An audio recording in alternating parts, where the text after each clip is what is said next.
So, I've had some clients that have come to me and asked about, talked about going global and what's involved in going global. And, China and the Far East has been very attractive over the past decade. There's been a lot of great opportunities there.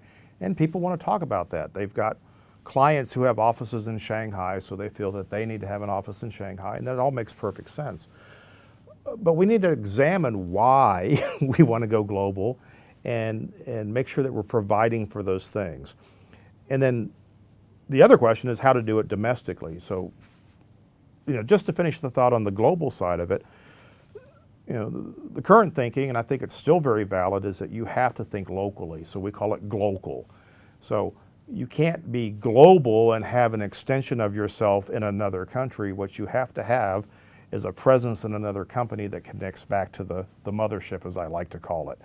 In other words, you can't transfer the personality of your domestic office with your foreign office. It doesn't work. You have to take into account how those businesses work. They function differently, they think differently, they talk differently, they entertain differently, they build relationships differently. Your structures and processes are designed for your North American point of view.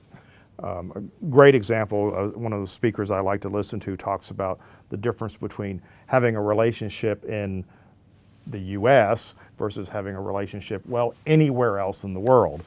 And in the US, we do business together, you and I, and then we're going to build a relationship. And in the rest of the world is that, no, we're going to build a relationship first, and then maybe we'll do some business together. You've got to have a company set up to build relationships before you can do business, and that's not how most of our North American companies are set up. Now, when it comes to expansion in, say, North America, or just in the US or in Canada, I want to open another branch. My question is always why? What's the purpose of it? What are you going to get out of it that you can't get from where you are now? And they say, well, we think there's some great markets there. Well, good answer. Have you captured all the market share in your current focus that you can? Because it's a lot less expensive and risky to finish expanding in your own market before you start wandering off on 4 or 5 time zones just because you heard about an opportunity. So I think the challenge for us outsiders looking in at companies is that we can't take requests at face value. We've got to drill down a little bit and say, what's the real purpose of this? And then help them with the considerations about, this is infrastructure. There's different labor laws in different states. Have you really thought through all of these things? Isn't it really more attractive just to go ahead and finish the work that you've got right here, and then we'll see where we're going to go down the road a little bit?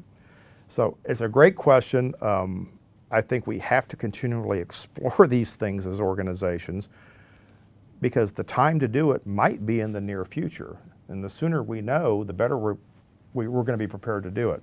So keep asking the questions and be comfortable, because sometimes the answer is not yet.